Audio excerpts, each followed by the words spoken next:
voltamos ao debate sobre avanços do Judiciário em 2012, com a presença do advogado Luiz Cláudio Alemã e do juiz do TRT, Roberto Almada. Falávamos dos pontos polêmicos do mensalão, e uma das coisas importantes, eu acho que poderia ser destacada, o judiciário não necessariamente ele tem esse papel de ser um poder aberto como é o legislativo, né, que é eleito pelo povo.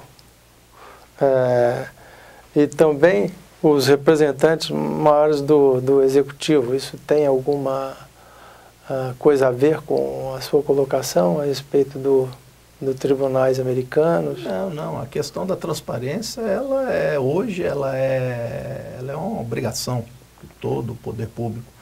Mas o que eu digo é você pautar, você patrulhar, você ficar observando, analisando, e todo mundo é comentarista de decisão judicial, porque o juiz, o poder judiciário não está aí para agradar A ou B, ele está aí para aplicar as regras jurídicas, as regras, o direito, e observar o sistema. Porque um sistema ele tem que trabalhar de uma forma perfeita, porque se você, de uma forma ou de outra, você for pautar por opinião pública e tentar afrontar o sistema jurídico, daqui a pouco você vai ter que consertar ele novamente ali na frente, e aí não tem jeito, vai continuar sempre errando, e de uma forma ou de outra se colocando contrário aos interesses do cidadão, porque o cidadão ele tem interesse de acordo com a posição imediata, aquela mídia toda exposta. Eu tenho muito receio quanto a isso.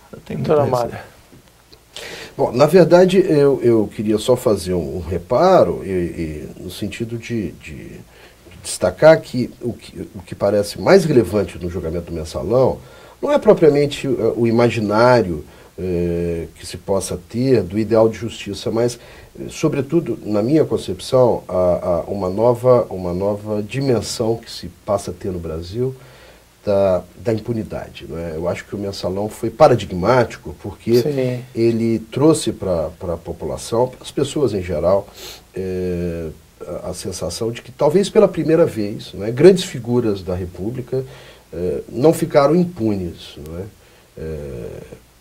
E aí, de fato, eu concordo com o doutor Alemande quando faz essa advertência em relação ao ideal de justiça, porque o ideal de justiça é muito subjetivo, né? É muito pessoal, cada um tem a sua própria dimensão do que é ou do que não é justo, né? Mas o que o judiciário deve fazer de forma célere, prestar uma solução para os conflitos, apresentar uma solução para os conflitos humanos, não é? Que sejam submetidos à apreciação dele, e que isso ocorra de acordo com a lei, não é? Se isso é o não justo, fica muito mais sob a responsabilidade de Deus, não é, dizer, do que propriamente aos homens. Mas aplicando o direito, né, na medida do possível, ou seja, proferindo decisões racionalmente justificáveis, num tempo razoável e curto de preferência, o judiciário tem que apresentar soluções às demandas que são submetidas a ele.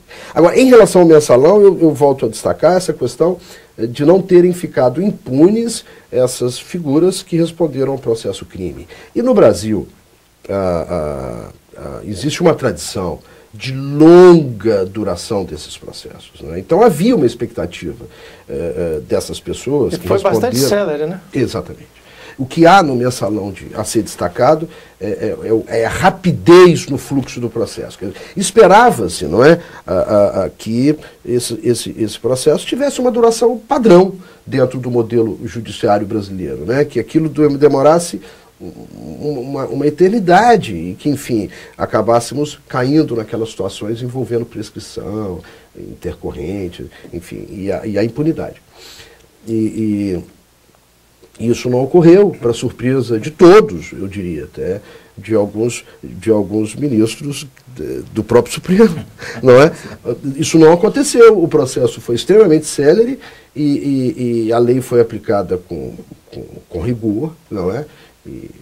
E isso é que de fato impacta. Um outro aspecto que eu quero destacar na fala do Dr. Alemande é que realmente existe hoje uma preocupação em relação a esse excesso de publicidade dos julgamentos do Supremo. Sim. Né? Isso tem muito a ver com a tradição política e cultural dos povos. Né? Existem países que ainda hoje proferem seus julgamentos em conselhos reservados. Né? Portanto, o próprio julgamento da causa não é público. Mas no Brasil nós adotamos o princípio da ampla publicidade. Não é? Doutor Almada, a gente fazendo uma comparação, por exemplo, com a figura do xerife, né? A população muitas vezes ela tem necessidade de se espelhar em algum grande autoridade, ou alguma grande autoridade que decida por ela coisas que ela considera que deveriam ser punidas, né? Então, o Joaquim Barbosa, né? Ele assumiu esse papel de xerife aí, né? Com a opinião pública, por exemplo? Não, eu não diria xerife, mas ele acabou se tornando um referencial simbólico, né? Porque pela veemência, pelas características pessoais dele até, pela maneira como ele defendeu seus pontos de vista durante o julgamento, e por ele ecoar muitas das expectativas, né, das pessoas do povo, ele acabou se tornando um referencial simbólico. Mas isso também se dissipa. Eu acho que isso também é muito relativo. Basta que, com o passar do tempo, novos referenciais surjam e há uma alternância dessas figuras, né, simbólicas. Mas, por algum tempo, eu acho que sim, ele precisou dar, inclusive, autógrafos em restaurantes, ele foi muito abordado pelas pessoas do povo. E houve até quem o lançasse candidato à presidência da República, né? É verdade. Então, as redes sociais também ecoaram bastante. Eu não acho apoios, isso. Né? Eu não considero Facebook, isso negativo, não. Embora isso não seja uma coisa que combine muito com a figura do magistrado, aquela figura imparcial, impoluta do magistrado, mas não é necessariamente ruim, né? E isso é fruto exatamente desse excesso de publicidade que a TV Justiça propicia. Há quem critique. Mas aí, eu ainda digo uma outra coisa. A TV Justiça foi pinçada pelas grandes redes que têm maior penetração na população. Aí eu só faço uma observação disso. Foi nesse ponto que eu acho que eles atingiram a maior transparência e a maior atenção do público que normalmente não está ligado a questões intelectuais. Justo um ministro do Supremo ir votar e ser achincalhado por um mesário? Não, parece-me que é contra as regras da... Mas é isso que está se buscando? Acho que não. Um Joaquim Barbosa, um ministro como ele, preparado, com história, com um currículo fantástico, tomaram as posições, as atitudes que ferem até o decoro da própria corte. Então são críticas também que eu posso fazer à postura. E isso tudo é propiciado por essa mídia, por essa exposição? Sim. Ou não? Então nós ainda não temos como dimensionar. Nós participamos, assistimos, agora só na frente, só mais à frente é que nós vamos realmente saber se acertou a mão em expor daquele jeito ou se errou. Agora, eu posso lhe garantir, as decisões são feitas, são abertas ao público, lá os relatórios e os votos são publicados, todo mundo tem acesso, os debates são travados lá dentro. Agora, essa exposição de uma forma como foi feita, nós estaríamos aí, eu uso muito duas passagens bíblicas, a passagem de Salomão, quando ele decide que quem vai ficar com o filho, se as duas mães que estavam disputando, de forma inteligente, onde ele fala, se vocês não se decidem, então nós vamos cortar a criança ao meio. A mãe certamente disse, não, pode entregar para ela. E a passagem bíblica também, onde Jesus Cristo é condenado pela opinião pública, ele foi crucificado. Numa opinião pública, diga-se de passagem, totalmente fora do contexto histórico e da presença daquele julgamento de Pilatos. Ou seja, eu uso essas duas passagens para demonstrar que a opinião pública, ela, em certos momentos, ela pode gerar um complicador a um julgamento. Eu tenho muito receio quanto a isso, até pela própria postura do relator nesse processo com os advogados.